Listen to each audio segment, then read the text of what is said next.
Você está ouvindo o podcast da gravidez ao primeiro chorinho, um produto do site bb.com.br.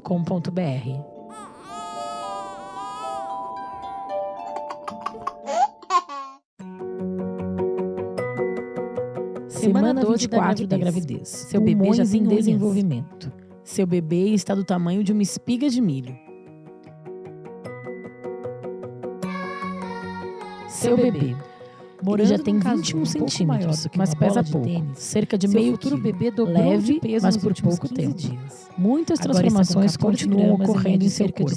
As células entram em franco desenvolvimento, assegurando o ganho do peso do bebê para que no final da gestação ele alcance cerca de 3 mil gramas, ou 3 quilos. Os pulmões começam a produzir o surfactante, uma substância responsável por garantir que ele consiga respirar sem problemas nos primeiros momentos fora da barriga da mamãe, e assim ter fôlego extra para abrir o bebê e até ensaiar seu primeiro xixi, uma vez que os rins estão quase totalmente sua gravidez. É bem possível que você esteja esbarrando nas coisas ao seu redor e às vezes calculando erroneamente que irá passar numa brecha quando na verdade acaba se apertando mais do que esperava. Normal. Provavelmente nos últimos dias sua barriga cresceu e seus quadris alargaram, sinais de que seu corpo está se adaptando para acomodar um bebê cada vez maior e se preparando para o parto.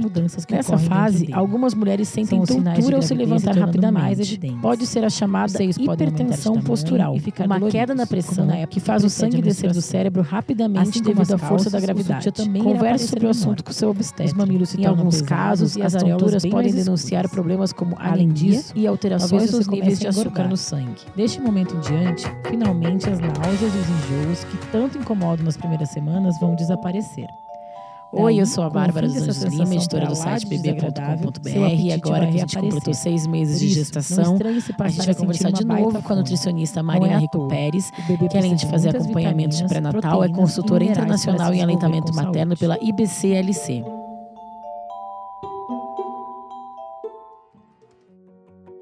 Oi, eu sou a Bárbara dos Anjos Lima, editora do site então entrando nisso da diabetes gestacional, que é uma das preocupações, né, de muitas grávidas, que é uma coisa que aparece, né, não sei se dá para dizer que é comum, mas é um dos problemas materno pela IBCLC. Não sei se a palavra é comum, mas é um dos problemas que acontece com uma porcentagem significativa de grávidas, ou é uma preocupação de muitas. Me explica pra gente o que é a diabetes gestacional, porque tem mulheres que nunca tiveram diabetes na vida, que desenvolvem isso na gravidez. Que tipo de cuidado essa mulher que tem isso tem que ter? E o que acontece durante a gravidez e no pós? Quais são os tipos de recomendações para quem tem esse tipo de problema durante a gestação? Bom, a diabetes gestacional, ela tem esse nome justamente quando ela aparece na gestação. Então, quando a gente pega o histórico da mulher, a gente sempre tem que ver se ela já era diabética antes, né, diabetes tipo 1, diabetes tipo 2, ou se ela ficou diabética na gestação, né, que aí sim a gente chama de diabetes gestacional. Para avaliar esse tipo de patologia, se a gente pode dizer assim, existe um exame, que é a curva glicêmica, que essa mulher vai fazer. Todos os médicos durante o pré-natal realizam esse tipo de teste, né? Eles solicitam esse teste, e aí ela vai fazer, se eu não me engano, com 20 semanas, eu não sei se é 20 ou 28, depois eu tenho que conferir, mas eu acho que acho que é 28 semanas, ela faz esse teste para ver como tá a curva glicêmica, e isso vai indicar como que está a capacidade do corpo dela em dar conta dos açúcares, digamos assim, né? A resistência dela ao açúcar ou não. Isso pode acontecer por vários motivos, mas principalmente por questões de hábito. Então, de acordo com, né, como é o hábito dela alimentar antes da gestação, durante a gestação, se há um exagero no consumo de doces ou de coisas muito industrializadas que contêm, às vezes, um açúcar meio escondido, que a gente acha que não é tão grave, mas é bastante. Então, acho que esse nosso estilo de vida mais industrializado com certeza tem interferência no aumento das taxas de diabetes gestacional, né?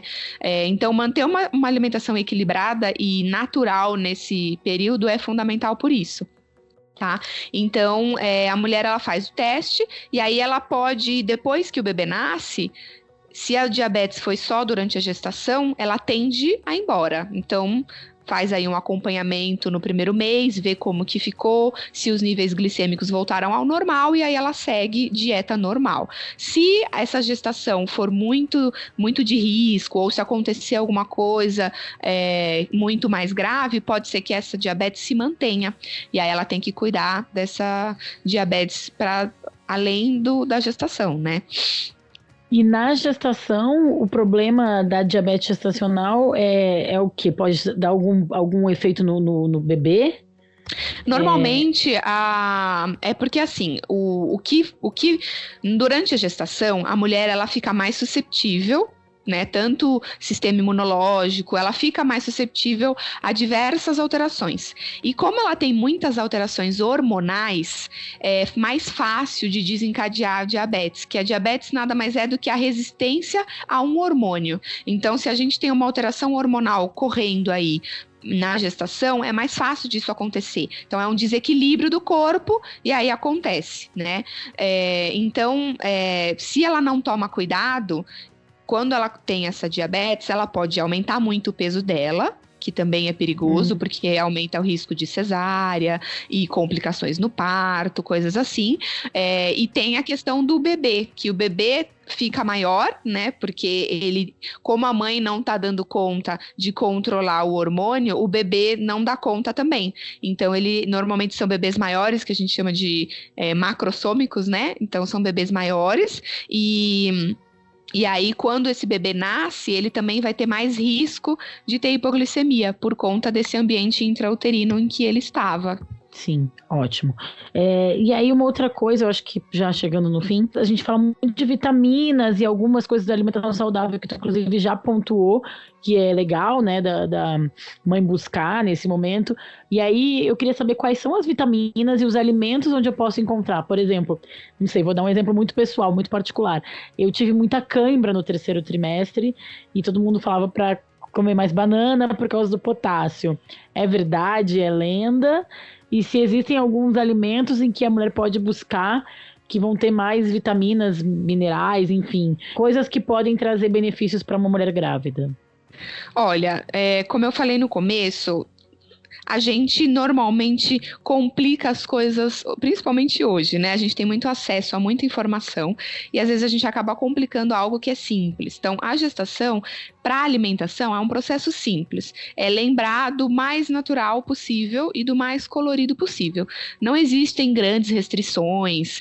Se é uma mulher que já começa a gestação com um risco, então se ela já tem diabetes, se ela já tem pressão alta, ela vai manter os mesmos cuidados e vai se atentar mais a isso. Mas se a gente está falando de uma gestante de baixo risco, de risco habitual, ela vai se alimentar de 3 em 3 horas, ou sempre que ela sentir fome, fracionando as refeições, comendo comida de verdade, arroz, feijão, verdura, legume, sucos naturais, frutas, é isso que ela tem que consumir. Normalmente, se ela consegue essa refeição bem equilibrada, já tem todas as vitaminas e os minerais que ela precisa, não tem algo que ela precisa buscar especificamente.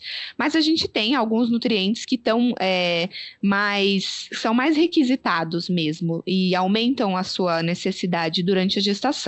Então, uma delas é a proteína, né? As proteínas, principalmente no 2º e 3º trimestre, porque daí a proteína vai fazer parte de todos os tecidos, então vai construir a placenta, os tecidos uterinos, os tecidos do bebê, então é importante que ela aumente um pouquinho esse consumo. E aí carnes, ovos, leite, derivados. Para as mulheres que são vegetarianas, entram as leguminosas, então feijão, soja, grão de bico, lentilha, tudo isso também tem bastante proteína, tá? Além disso, os carboidratos, que a gente não orienta nenhum tipo de restrição, dieta muito restrita na gestação, então os carboidratos, principalmente os integrais, vão garantir que ela tenha energia para ela conseguir realizar as atividades dela. E aí, falando um pouco mais de vitaminas e minerais, mais especificamente, o ácido fólico a gente já tem aí muito suplementado, né? Em geral, as mulheres todas recebem suplementação. Ele vai atuar principalmente no 1º trimestre, mas ela pode consumir arroz, feijão, beterraba, pão, tudo isso tem ácido fólico.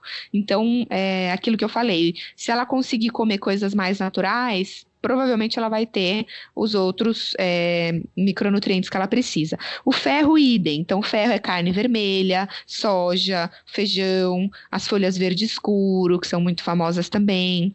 Então, esse ferro, ele vem principalmente para o sistema nervoso do bebê, participa bastante desse desenvolvimento, previne uma possível anemia, porque a gente também tem que lembrar que a gestante ela tem um aumento do volume sanguíneo, ela tem mais sangue circulando, então ela precisa de mais ferro para poder não ter uma anemia, por exemplo. Obrigada e nos vemos na próxima semana.